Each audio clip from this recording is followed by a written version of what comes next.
गुरवे नमः।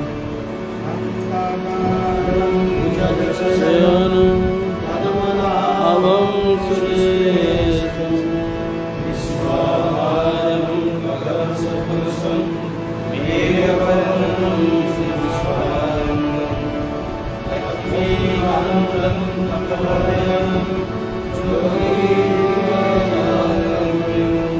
वन्दे विष्णुं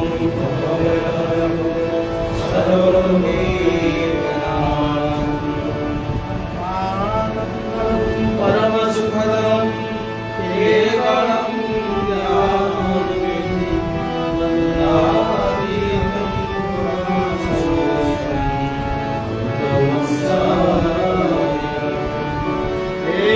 नित्यं किमवचनं सर्वाणि साक्षिभूतं अवातीतं गुणातीतं सर्वं ब्रह्माण्डं व्याप्तं येन चराचरं तत्त्वं दर्शितं येन तस्मै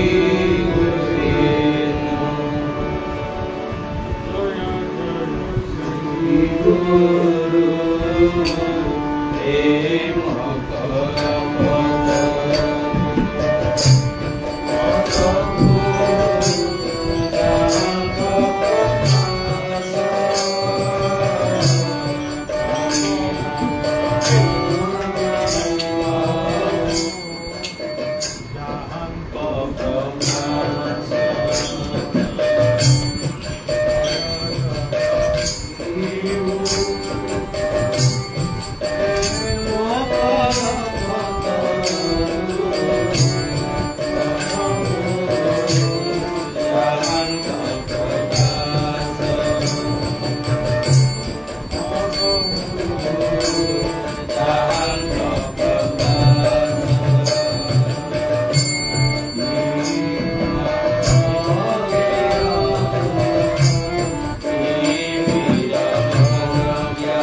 अन्धस्य ज्ञानाञ्जनशलाकया चक्षुरुन्मीलितं येन तस्मै श्रीगुरवे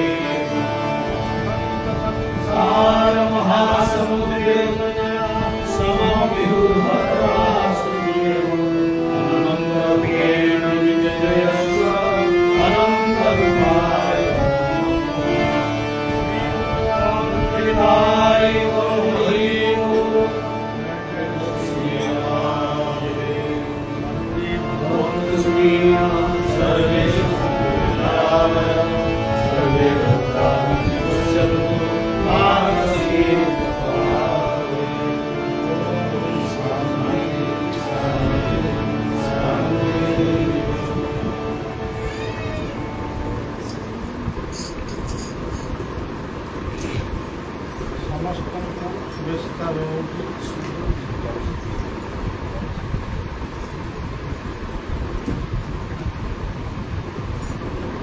पवित्र नासाघाई अंचल मणिकुंडा ग्रामस्थ श्री अनंत बलिया सेवा संघ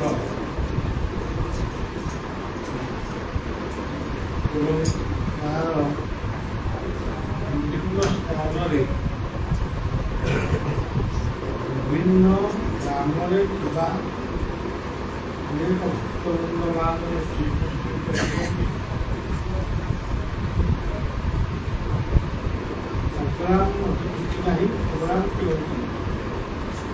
सांझ सत्संग सांझ प्रार्थना संध्यारे आम प्रार्थना करवा सत्संग बाणी विपद शुणा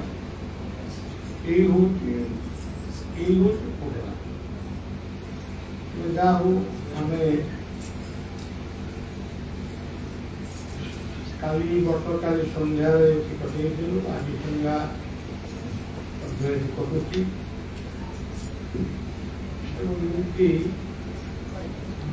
अनेक संध्या केतोटी संध्या आम जीवन में काटू से कथा आम जानू कारण से विश्व निरंता विश्व चिंतामणि सी ही जानती ये जगत को सी पठे पठेबार कारण रखी केते दिन हाथ गड़ा कुंडई ये मनीष पशुपक्षी से समस्त से कथा माने कहनी हाथ गड़ा ये मनीष कुंडई से केते दिन पर्यंत केउठी केतेबेले किपरि भाव में नचेबे सीधा केवल से ही गीत आम बोलू मई हाथे गढ़ा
संसार रहा कौन कौन करवा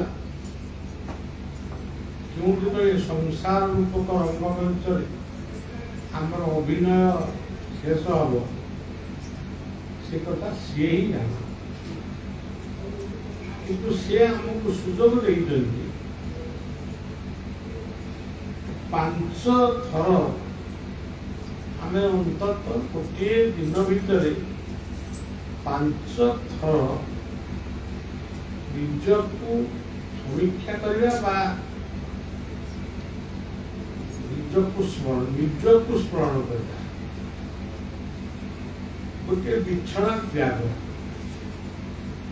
ଉଠିଲ ଗୁରୁ ମନ୍ତ୍ର ସ୍ମରଣ କରି ନମସ୍କାର ଟିକେ କର, ତାପରେ ନିତ୍ୟକର୍ମ ସମ୍ପାଦନ ହେଇଗଲା। ଦୁଇରେ ଯେତେବେଳେ ତୁମେ ସ୍ନାନ ଶୌଚାଦି କାର୍ଯ୍ୟ ସମ୍ପନ୍ନ କରିବ ସେତେବେଳେ ମଧ୍ୟ ସେଇ ସ୍ନାନ ବେଳେ ତୁମେ ଇଷ୍ଟ ମନ୍ତ୍ର ସ୍ମରଣ କରିପାରିବ, ଗଙ୍ଗାଙ୍କୁ ନମସ୍କାର କରିପାରିବ, ଗଙ୍ଗା ମାତାଙ୍କୁ ଏବଂ ସୂର୍ଯ୍ୟଙ୍କୁ ନମସ୍କାର। ଏ ହେଉଛି ଦ୍ୱିତୀୟ ସନ୍ଧ୍ୟା।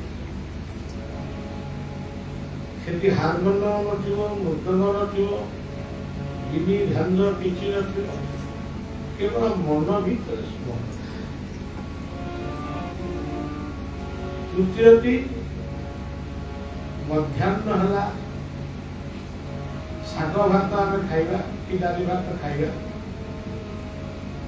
ଯୋଉଟା ଖାଇବା ସେତିକି ବେଳେ ତାକୁ ସମର୍ପଣ କରି ମନ ଭିତରେ ସମର୍ପଣ କରି ଆମେ ସେ ଖାଦ୍ୟକୁ ଗ୍ରହଣ କରିବା। ଯୋଉଠି ଖାଉ, ସେ ହୋଟେଲରେ ଖାଉ କି ରେଷ୍ଟୁରାଣ୍ଟରେ ଖାଉ, ଯୋଉଠି ଖାଉ, କିଛି ମନ୍ତ୍ର ଆମେ ପଢୁଛେ କି ସ୍ମରଣ କରୁଛେ ଏ କଥା କାହାକୁ ନ କହି ମନ ମଧ୍ୟରେ ଯଦି ପୂଜିବ ଠାକୁର ଜାଣିବେ ନାହିଁ କି ତମେ ତମ ଠାକୁରଙ୍କୁ ଇଷ୍ଟଙ୍କୁ କେମିତି ପୂଜା କରୁଛ, କେତେବେଳେ ପୂଜା କରୁଛ, ସେଇଟା କେହି ଜାଣିବା। ପଞ୍ଚସଖା ଯୁଗର ଯଶୋବନ୍ତ ଦାସ, ପଞ୍ଚସଖା ଯୁଗର ଯୋଉ ଯଶୋବନ୍ତ ଦାସ, ଅଚ୍ୟୁତ, ଶିଶୁ ଅନନ୍ତ, ଯଶୋବନ୍ତ, ବଳରାମ, ଜଗନ୍ନାଥ,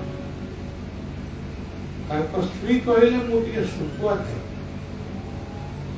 ସେ କାଳିଆ ପାଟ ଆମ ଏଇ ଜଗତସିଂହପୁର ଜିଲ୍ଲାର ଏଇ ପାଖାପାଖି କଥା, କାଳିଆ ପାଟ କୈବର୍ତ୍ତମାନ କୈବର୍ତ୍ତ ଶିଷ୍ୟମାନଙ୍କୁ କହିଲେ ମା ଚାହୁଁଛନ୍ତି ଟିକେ ଶୁଖୁଆ ଖାଇବେ, ଶୁଖୁଆ ଟିକେ ଶୁଖୁଆ ଆଣିବେ। ଘରେ ରୋଷେଇ ହେଲା, ତାଙ୍କ ଧର୍ମପତ୍ନୀ 2ଟି କଦଳୀ ପତ୍ର ପକେଇଲେ। ଯଶୋବନ୍ତ ଭକ୍ତ ଯଶୋବନ୍ତ ତାଙ୍କ ସ୍ତ୍ରୀକୁ ପଚାରିଲେ 2ଟି କଦଳୀ ପତ୍ର କାହିଁକି ପକଉଛ? ସେ ତାର ଉତ୍ତର ଦେଲେ ଗୋଟିଏ ମୁଁ ଖାଇବି, ତାପରେ ତମେ ଗୋଟିଏ ପତ୍ରରେ ଖାଇବ। ତମେ ଖାଇସାରିବା 2 ଗୁଣା କି 4 ଗୁଣା ଖାଇସାରିବା ପରେ ମୁଁ ତାପରେ ଖାଇବି। ତମକୁ ପଛରେ ଭାତ ଡାଲି ଶୁଖୁଆ ଯାଚିକିରି ତାପରେ ମୁଁ ଖାଇବି, କିନ୍ତୁ 2 ଜଣ ଖାଇବା। ଯଶୋବନ୍ତ କହିଲେ ମୁଁ ବୈଷ୍ଣବ, ମୁଁ ଶୁଖୁଆ ଖାଇବି, ଇଏ କ'ଣ ଗୋଟେ କଥା? ଇଏ ଶୁରୁ କହିଲେ ତମେ ଯଦି ନ ଖାଇବ ଶୁଖୁଆ ମଗେଇଲ କାହିଁକି? ସେ ତାର ଉତ୍ତର ଦେଲେ ତମେ ଚାହିଁଲ, ସ୍ୱାମୀର ଗୋଟେ କର୍ତ୍ତବ୍ୟ ରହିଛି ତା ସ୍ତ୍ରୀ ପ୍ରତି, ସ୍ତ୍ରୀର ଯେମିତି ସ୍ୱାମୀ ପ୍ରତି କର୍ତ୍ତବ୍ୟ ରହିଛି, ସ୍ୱାମୀର ସେମିତି ସ୍ତ୍ରୀ ପ୍ରତି ବି କର୍ତ୍ତବ୍ୟ ଅଛି। ତେବେ ଗୋଟେ ଖାଇବାକୁ ଇଚ୍ଛା କଲ, ସେଇଥିରେ କ'ଣ ଆମ ଧର୍ମ ନଷ୍ଟ ହେଇଯିବ?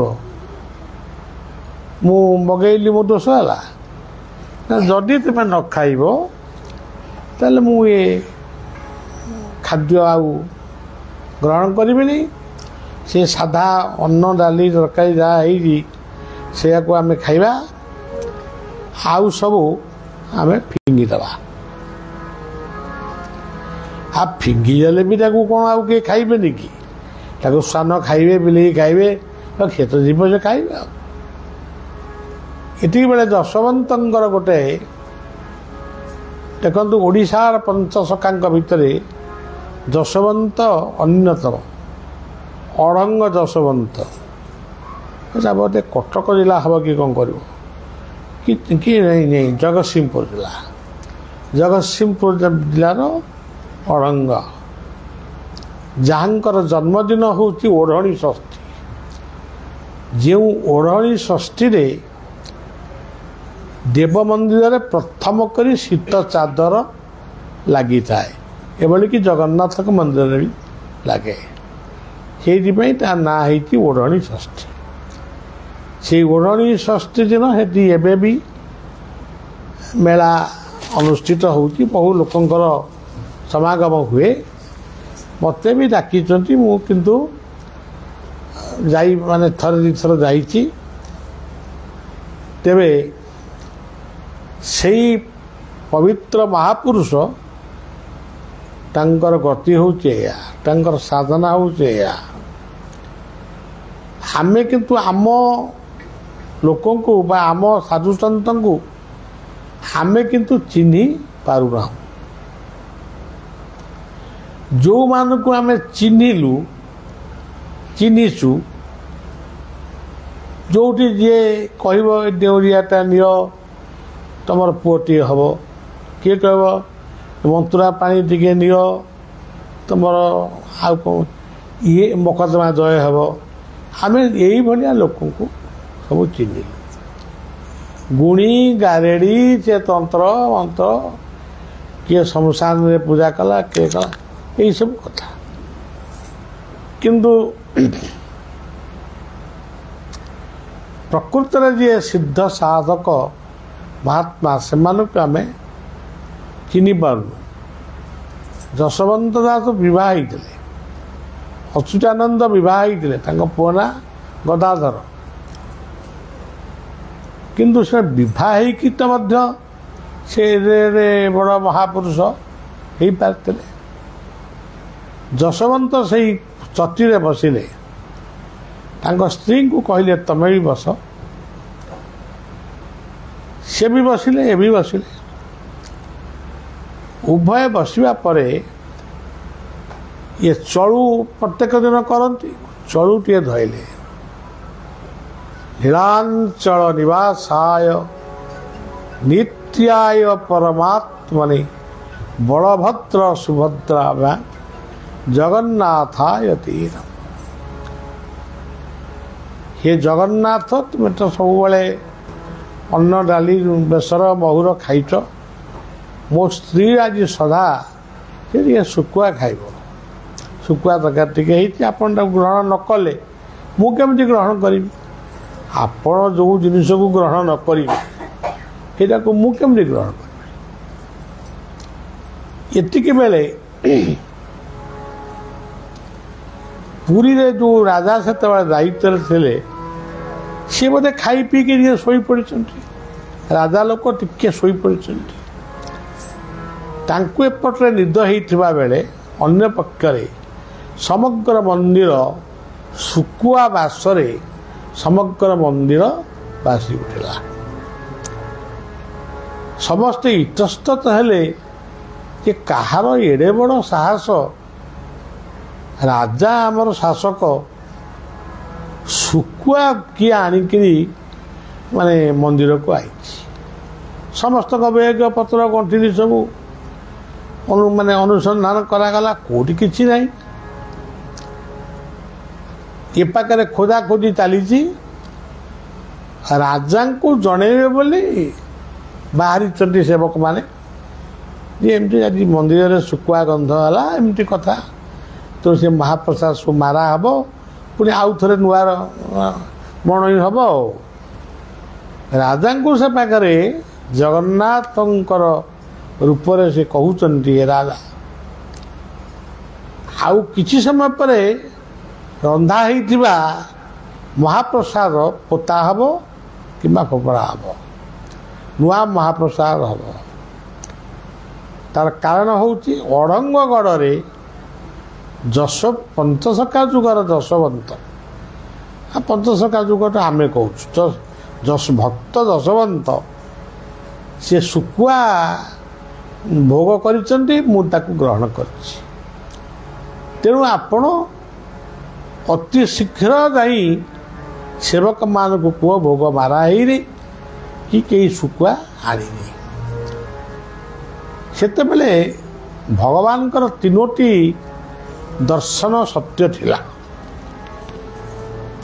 एबे भी अच्छी किंतु से भाग्यवान लोक जो बहुत कमिगला बहुत कमिगला गोटे स्वप्न रे भगवान को स्वरूप को आमे दर्शन करवा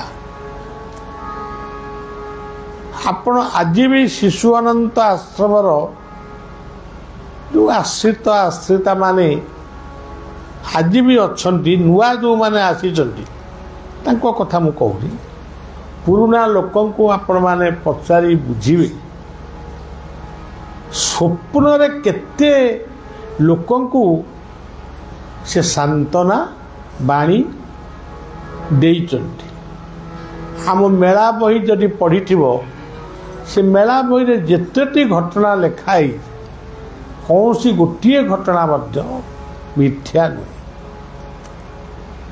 आपणकर ये जो पंचानन मेला त्रिनाथ मेला एगुड़ा सब हमें पंचानन त्रिनाथ आंको मानुचु तादे सब विषय लिखाई पढ़िले मन हुए गोटे कपोल कल्पित कथा लिखाई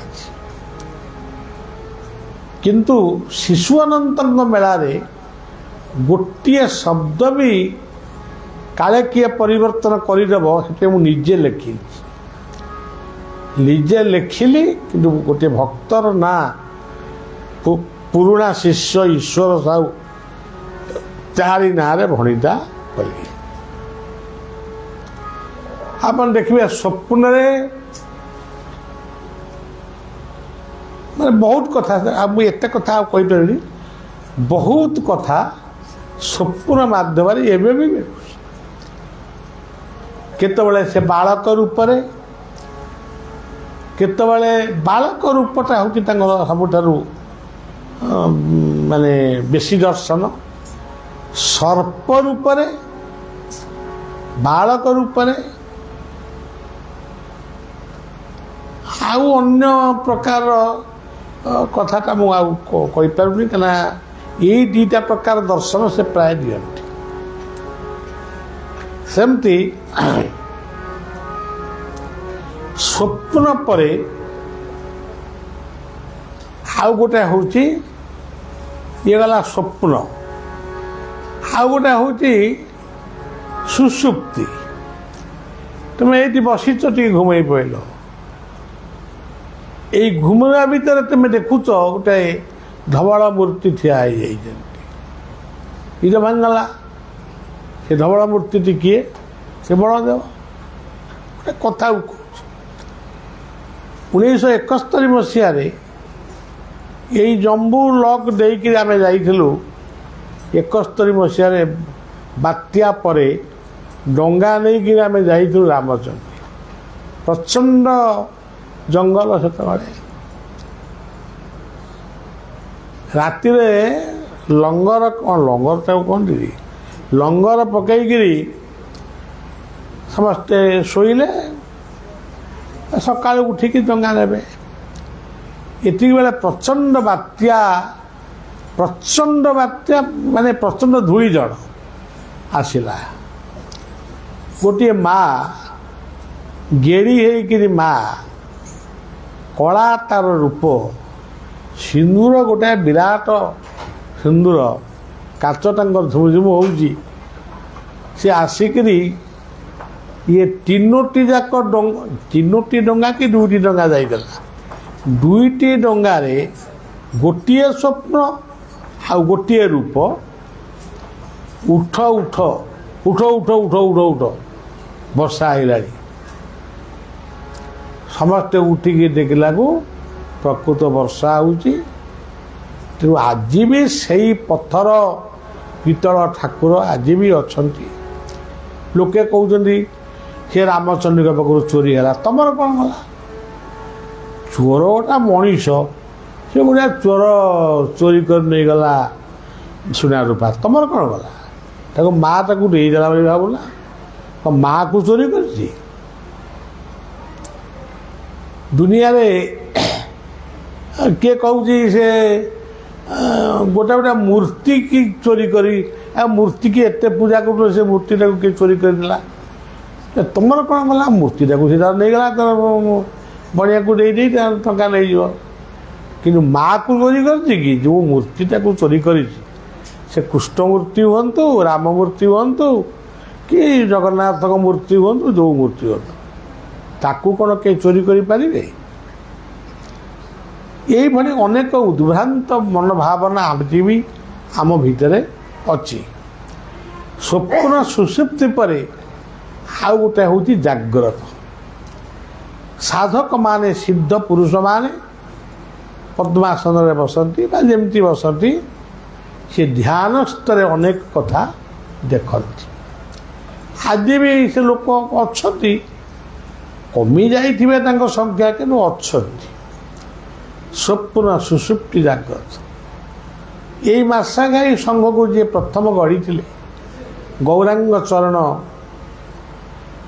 ଗୋଟେ ରଜକ ପିଲା ଲୋକ, ସେ ରଜକ ଜାତିର, ସେ ହେଉଛି ଗୋଟେ ବ୍ରାହ୍ମଣ। ଗୌରାଙ୍ଗ ଚରଣ ଦାସ ତାଙ୍କୁ ଆମେ ଡାକିଛୁ। ଏଠି କ'ଣ ଗୌରାଙ୍ଗ ବାବା ନା କ'ଣ କହନ୍ତି? ଇଏ ସମସ୍ତଙ୍କୁ ମାର୍ଶାଘାଇ ସଂଘର ପ୍ରଥମ ଆବାହକ ହେଉଥିଲେ। ସିଏ କେବଳ ସ୍ୱପ୍ନାବିଷ୍ଟ ତାଙ୍କୁ ମନ୍ତ୍ର ଦେଇଥିଲେ। ସେଇ ମନ୍ତ୍ର ମାଧ୍ୟମରେ ସେ ସ୍ୱପ୍ନରେ ଯାହା ପାଇଥିଲେ ସେଇଆକୁ ନେଇ ତାଙ୍କ ସାରା ଜୀବନ ବିଭିନ୍ନ ସ୍ଥାନରେ ବିଭିନ୍ନ ଲୋକଙ୍କୁ ସେ ଶାନ୍ତ ବାଣୀ ସେ ଦେଇଛନ୍ତି। ତାଙ୍କର ଗୋଟେ ଅଦ୍ଭୁତ କଥା ବି ତାଙ୍କ ପାଖରେ ଥାଏ। ଜଣେ ଭଲ କମେଡ଼ିଆନ୍, ଭଲ ଚେହେଲି ସେ କରନ୍ତି। ଏଇ ଯେତେବେଳେ ଆପଣଙ୍କର ବାୟାଣୀ ଠାକୁରାଣୀଙ୍କ ପାଖରେ କ'ଣ ସବୁ ଗୁଡ଼େ ଭୋଗରାଗ ଏମିତି ହେଲା, ମାଛ ତରକାରୀ ଖାଲି ହେଲା, କଣ୍ଟା ଗୁଡ଼ା ଖାଲି ପଇଲା, ଇଏ ଦିନେ କାହାକୁ ଗୋଟେ ନେଇକିରି ମାର୍ଶାଘାଇରୁ କି କ'ଣ ଯାଇଥିଲା, ଯାଇକି ମୋ ପାଖକୁ ଆଇଲା। ଆସିକି କହିଲା, ମୁଁ କହିଲି କ'ଣ କୁଆଡ଼େ ଯାଇଥିଲୁ? ନା ଏମିତି ଯାଇଥିଲି। କହିଲା, ମୁଁ ଆଜି ଗୋଟେ କଥା କହିଲି ଯାଇଛି, ଭୁଲ ହେବ କି ଠିକ୍ ହେବ ଆପଣଙ୍କୁ କହୁଛି। କ'ଣ କହିବି? ନା, ଯେଉଁ ମାଛ କଣ୍ଟା ଗୁଡ଼ାକ ଗଦା କରି ପକାଉଛନ୍ତି ଲୋକ ଖାଲି ମାଛ ଖାଇକି, ମୁଁ ଲୋକଙ୍କୁ କହିଲି ମାଛ କଣ୍ଟା ଗୁଡ଼ାକ ସବୁ ନେଇ ଡେଣୁଆରେ ପୁରୀ ବାନ୍ଧି ଦିଅ, ରୋଗ ମାଣ୍ଡବ। ଆଉ କହିଛୁ ଆଉ ଏଟା କାହିଁକି କହିଲୁ? ନା ସେଟା ସଫା ହେବ। ୟା କହିଲେ ହିଁ ଲୋକ ତାକୁ ସଫା କରିବେ, ନହେଲେ ତାକୁ କେହି ସଫା କରିବେ। ତ ତାଙ୍କର ଏମିତି ଗୋଟେ ବୁଦ୍ଧି ବା ଏଇଭଳିଆ ତାର ବି ଥିଲା। ସେ କିନ୍ତୁ ଅନ୍ଧ। ତାକୁ ଶିଶୁ ଅନନ୍ତଙ୍କ ପାଖରେ ସେ ଅନ୍ଧରୁ ମୁକ୍ତ ହେବା ପାଇଁ ସେ ଅନୁସରଣ ରହିଥିଲା। ତାକୁ ଠାକୁର ଗୋଟେ ଔଷଧ ବତେଇଥିଲେ, କଦଳୀ ଗଛର ଗୋଟେ ଔଷଧ ବତେଇଥିଲେ। ସେ ସେଇଟାକୁ ବ୍ୟବହାର କଲା, କିନ୍ତୁ ସାମାନ୍ୟ ଟିକେ ଉପଶମ ହେଲା, କିନ୍ତୁ ଆଉ ହେଲାନି। ପୁଣି ଆଉ ଥରେ ପଇଲା। ଆଉ ଥରେ 21 ଦିନ ଅନୁସରଣ ରହିବା ପରେ ଠାକୁର ସୁସ୍ପଷ୍ଟ ଭାବରେ କହିଲେ, ଇଏ ଜନ୍ମରେ ତମର ଆଉ ଭଲ ହେବାର ନାହିଁ, ତୁମେ ତୁମ ଗୁରୁଙ୍କ ସହିତ ଆଲୋଚନା କର। ତାପରେ ମୁଁ ଦେଖିଲି ଆଉ କାହା ଦ୍ୱାରା ଆଉ କ'ଣ ହେଇପାରିବ। ତେଣୁ ତାକୁ କିଛି ସାଧନ ଭଜନ ଶିଖେଇ ତାର କର୍ମମୟ ଜୀବନ ଆରମ୍ଭ ହେଇଥିଲା। ଯେଉଁ କ'ଣ ହେଉଛି ପୁଣ୍ଡିଲ ପଳସୁଧା ପାଖରୁ, ପଳସୁଧା ଆଶ୍ରମରୁ ଆରମ୍ଭ ହେଇଥିଲା। ଶାଳାଙ୍କ ଦର୍ଶନ କରି ତାପରେ ସେ ତାର କର୍ମମୟ ଜୀବନ ଆରମ୍ଭ କଲା। ବହୁତ ଲୋକଙ୍କ ପାଖରେ ସେ ପହଞ୍ଚେ। ଯାହା ହଉ ମାର୍ଶାଘାଇ ସଂଘର ପିଲାମାନେ ତାର ଗୋଟେ ମୂର୍ତ୍ତି ସ୍ଥାପନ କରୁଛନ୍ତି, ଶୁଣିକି ଭାରି ଖୁସି ଲାଗିଲା। ଏବଂ ଯଦିଓ ଶେଷ ବେଳକୁ ତାର କିଛି ଟିକେ ହଲଚଲ ଅବସ୍ଥା ହେଲା, ସେଇଟା ମୁଁ ଅନୁଭବ କଲି କିନ୍ତୁ ଟିକେ ମାୟା ଭିତରକୁ ପଶିଗଲା କିନ୍ତୁ ପଶିଗଲା କିନ୍ତୁ ସେଟା ଆଜି ଅନେକଙ୍କର ସ୍ମରଣରେ ଅଛି ଆଉ ହଉ ତେବେ ସେ ଯାହା ହଉ ଭଲ ଲୋକଙ୍କ କଥା ସବୁବେଳେ ମନେ ପଡ଼େ ମନ୍ଦ ଲୋକଙ୍କ କଥାକୁ କିଏ ମନେ ପକାଏ ତେଣୁ ତା ପାଖରେ କିଛି ଭଲ ଗୁଣ ଥିଲା ବୋଲି ଆଜି ମଣିକୁଣ୍ଡା ଆଶ୍ରମରେ ତା କଥା ମାନେ ତା କଥା କହିବା ପାଇଁ କେହି ଆଜି ମାନେ ବାଧ୍ୟ କରିନି ହେଇଛି ତେବେ କଥାଟି ଥିଲା କ'ଣ 5 ଥର ଆମକୁ ସନ୍ଧ୍ୟା କରିବାର ଅଛି ସେ ସନ୍ଧ୍ୟାଟି ହେଉଛି ସ୍ମରଣ ବିଛଣା ତ୍ୟାଗ ବିଛଣା ଗ୍ରହଣ ଶୋଇବାକୁ ଯିବ ଠାକୁରଙ୍କୁ ଟିକେ ସ୍ମରଣ କରି ଶୋଇବ ଏତିକି କ'ଣ ହେଇପାରିବ ସନ୍ଧ୍ୟାରେ ଯେଉଁଠି ଥା ଦୋକାନରେ ଥା ହୋଟେଲରେ ଥା ଯେଉଁଠି ଥା ଟିକେ ସ୍ମରଣ କଲ ଗାଧୋଇ ସାରିଲା ପରେ ଟିକେ ସ୍ମରଣ କଲ ମଧ୍ୟାହ୍ନରେ ଭାତ ଡାଲି ତରକାରୀ ଯାହା ବି ଖାଇବ ତାକୁ ସ୍ମରଣ କର ତାକୁ ସମର୍ପଣ କର ଗୀତା କହିଲେ ଯଦି ସମର୍ପଣ ନ କରିବ ତାହେଲେ ତୁମେ ଗୋଟେ ଚୋର ବୋଲି ପ୍ରମାଣ ହେବ ଆମେ ଯେଉଁ ଆମର ଏଠି ପଢ଼ା ହେଉଛି କି ନାହିଁ ଇସ୍ତାନ ଭୋଗାନି ବୋଡେ ବାରାସ୍ୟନ୍ତେ ଯଜ୍ଞ ଭାବିତା ତୈଦତାନ ପରା ଯେଉଁ ଭୁକ୍ତ ଯାହା ଖାଉଛ ସବୁ ସମର୍ପଣ କର ବ୍ରହ୍ମମୟ ଏ ଜଗତ हे परं ब्रह्म परं धाम पवित्रं परमं भवान पुरुषं शाश्वतं दिव्यं मादिदेवं वदन्ति एमिति कौनसी स्थान नहीं जोठी ब्रह्म नाहंती सर्वं खलुदं ब्रह्म किंतु तमे कह मु ठिया ହେଇଛି ମୋ ଆଗରେ ये छेली की हाण मुझे छेली की देखी त्या रोगणिया कि कौन मु ठिया हो मो आरे कुकुड़ा को मोड़ यही गुड़ाक हूँ किंतु खाइला बेले कौन खाऊच ताकू समर्पण कर खाइल तुम्हें जीव को मारिना कि मारिया क्या आदेश भी कर से अनेक पाप विमुक्त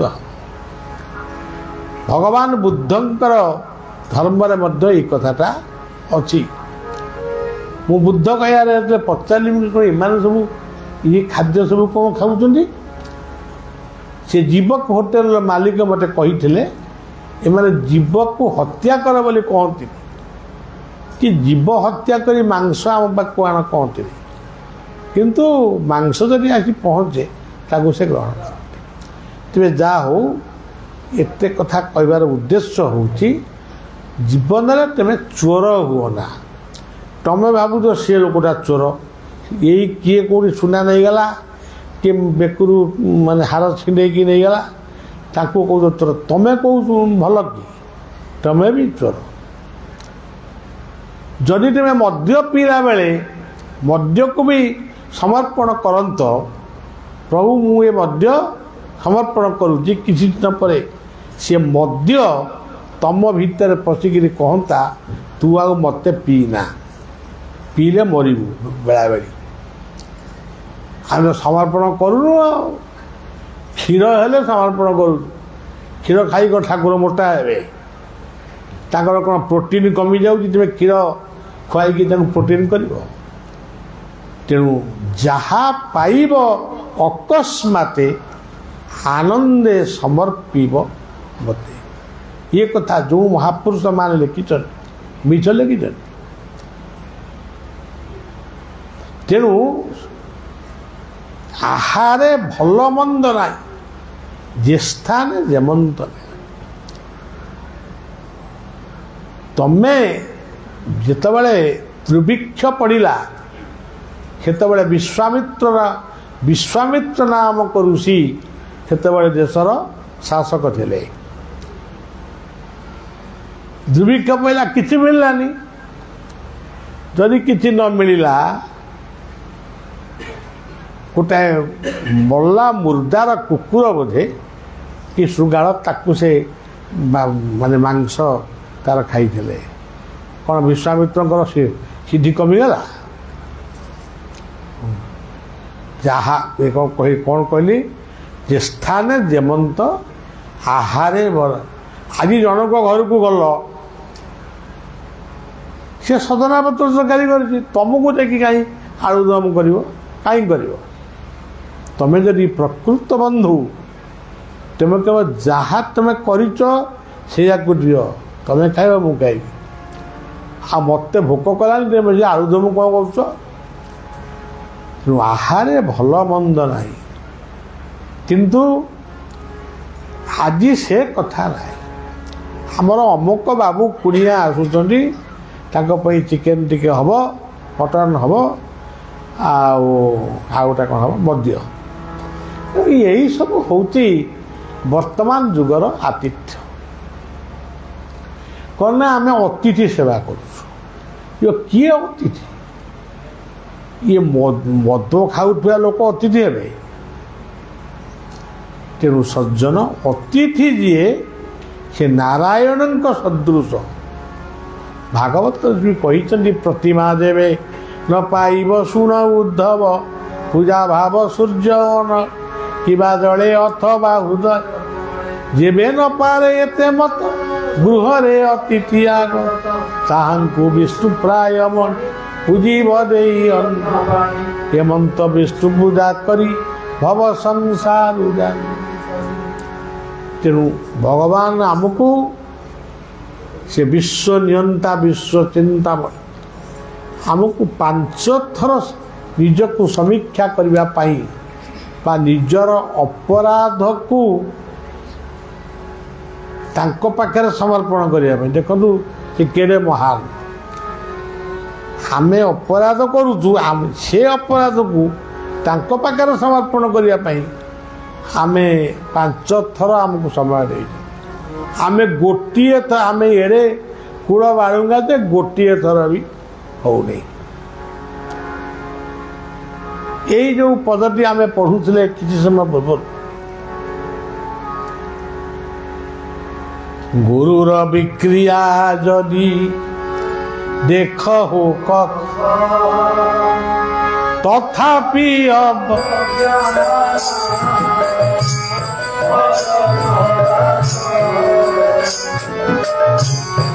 ଗୁରୁର ବିକ୍ରିୟା ଯଦି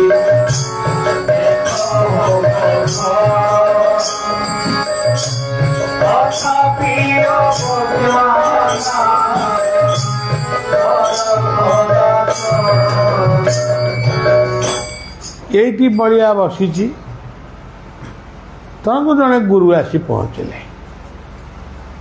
ଯଦି ସେ ଗୁରୁ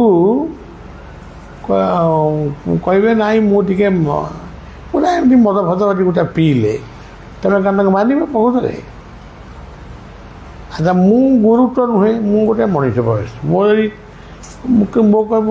କଥା ଶୁଣିବା ପାଇଁ ତୁମେ ସବୁ ବହିଛ। କହିଲେ ଆମ ବାବା ବଳିଆ ଆଇଛନ୍ତି।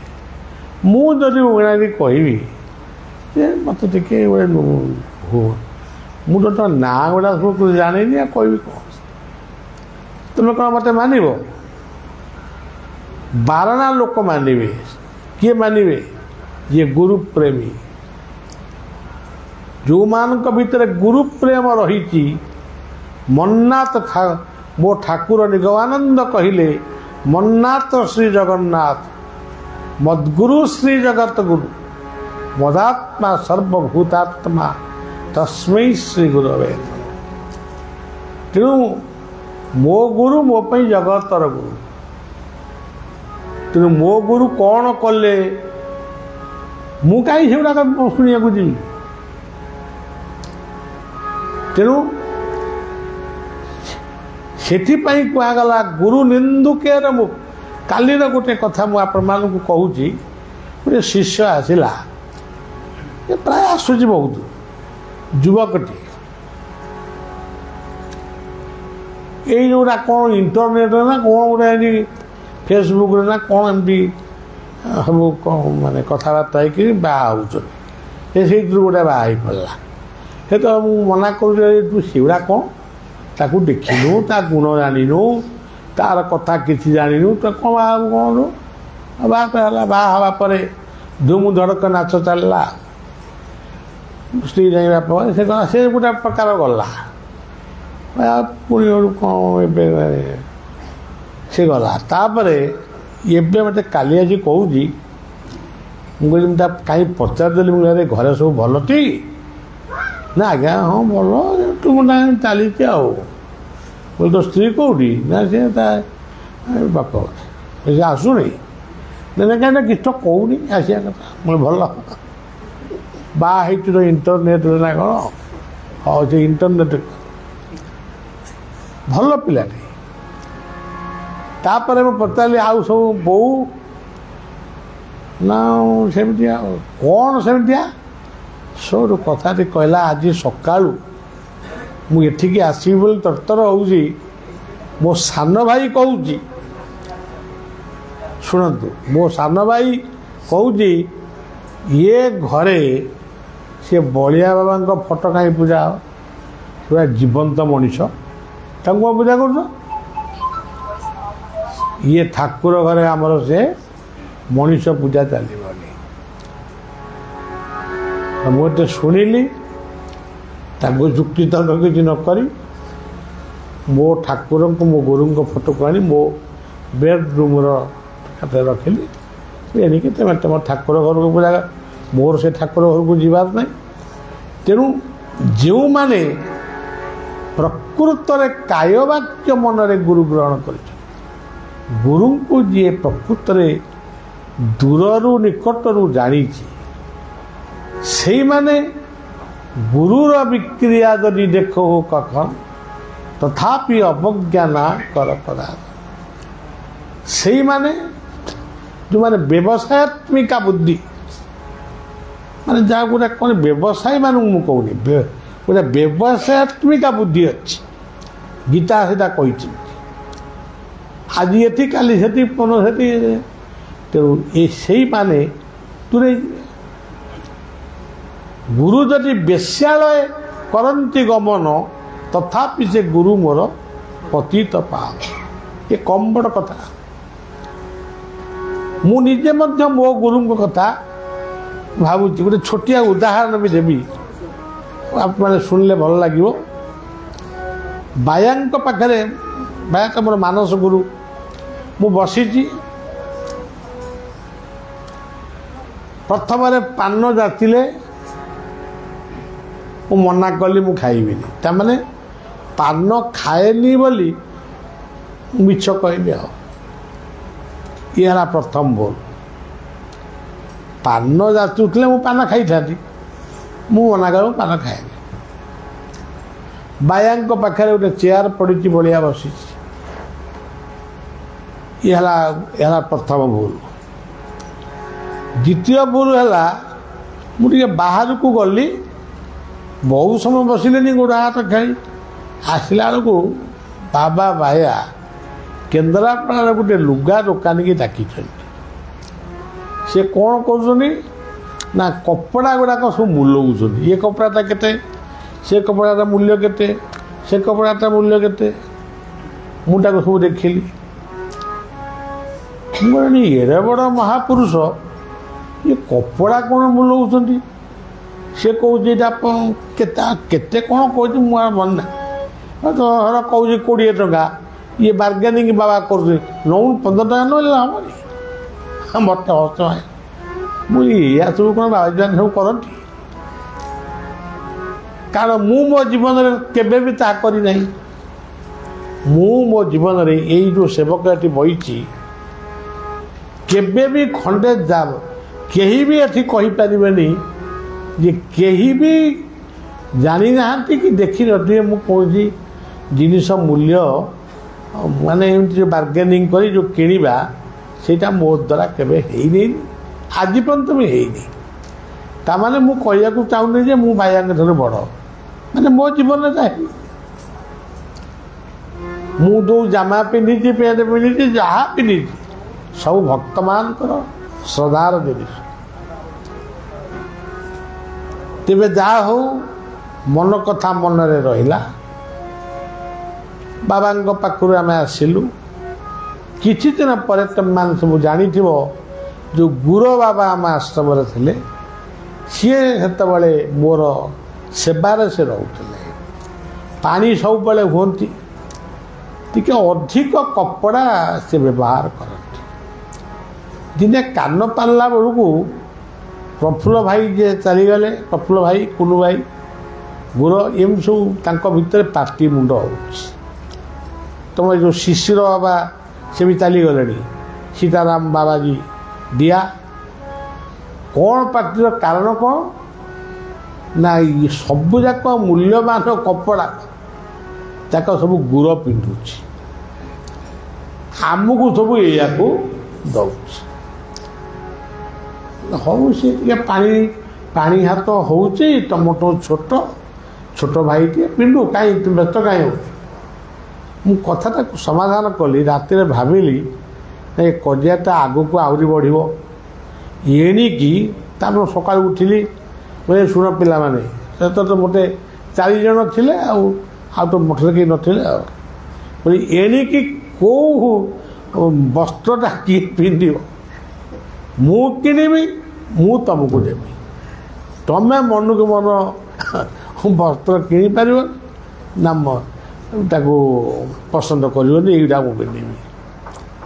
ସମସ୍ତେ କହିଲେ ହଁ ବାବା ଯାହା ଦେବେ ଆମେ ପିନ୍ଧିବୁ।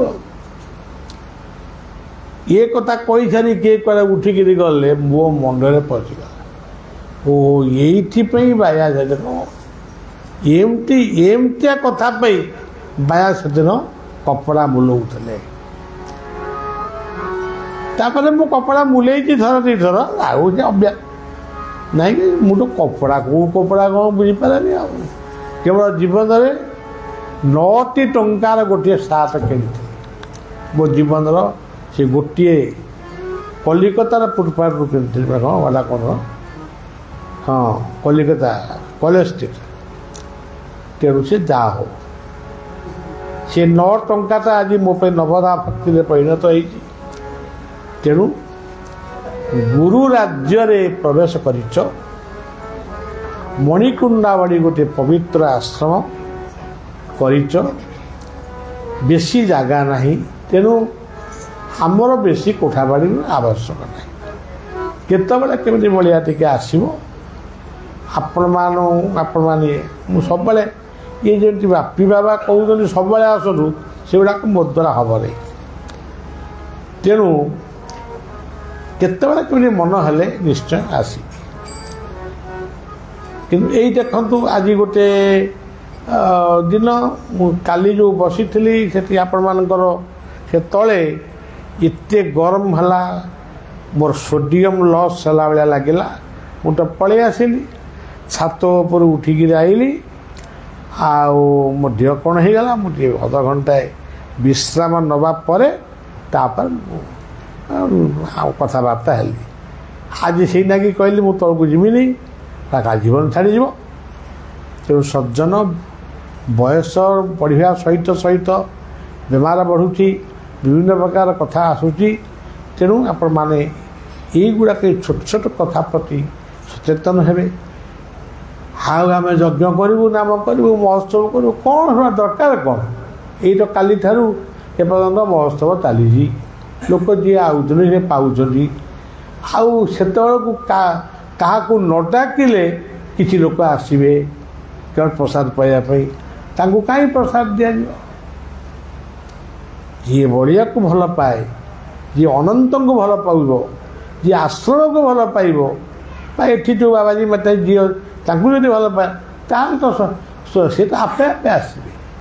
ଆପଣମାନେ ଖୋସାମତ କ'ଣ କରିବେ, ନିମନ୍ତ୍ରଣ ପତ୍ର ବାଣ୍ଟିବେ, ଅମୁକ ଦିନ ଏତିକିଟା ବେଳକୁ ଆସିବେ, ସେଇଟା ଗୋଟାଏ ଅଲଗା ବାହାଘରିଆ ଭୋଜି ଭଳିଆ ଲାଗିବ। ତେଣୁ ଏ ଯେତିକି ଜାଗା ଅଛି ସେତିକି ଜାଗାକୁ କେମିତି ସଦୁପଯୋଗ କରିପାରିବେ ସେଥିପାଇଁ ଚେଷ୍ଟା କର। ଜୀବନରେ ଯେଉଁ ସୌଭାଗ୍ୟ ତୁମେମାନେ ପାଇଛ, ସେଇ ସୌଭାଗ୍ୟ ଆମ କପାଳରେ ହଜିଗଲାଣି। ଆମର ଏ କପାଳରୁ ସୌଭାଗ୍ୟ ହଜିଗଲା। ମାନେ ସୌଭାଗ୍ୟତା ଅଛି, କିନ୍ତୁ ସେ ପରିବେଶଟା ଆଉ ମିଳୁନି। ଆଉ ବାୟାଙ୍କ ପାଖରେ ବସିବାକୁ ମିଳୁନି, କି ଠାକୁର ନିଗମାନନ୍ଦଙ୍କ ପାଖରେ ବସିବାକୁ ମିଳୁନି, କିମ୍ବା ବୁଲାରାମଙ୍କ ପାଖରେ ବସିବାକୁ। ବୁଲାରାମକୁ ହସି ରହୁଥିଲି, ଆଜି ସେସବୁ ସୁଯୋଗ ହଜିଗଲାଣି।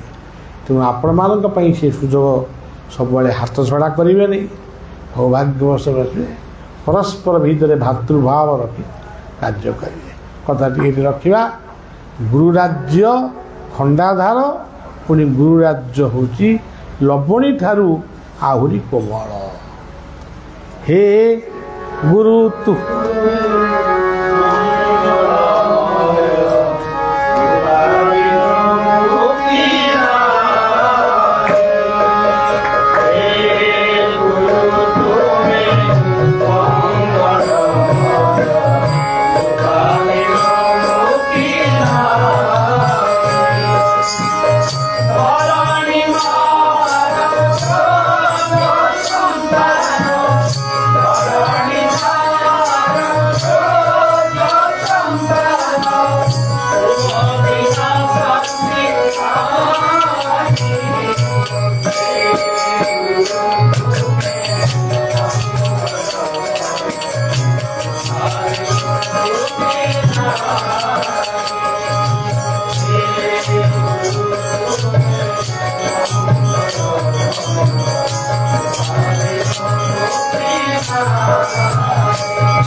Thank you.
Shri Guru Brahmanand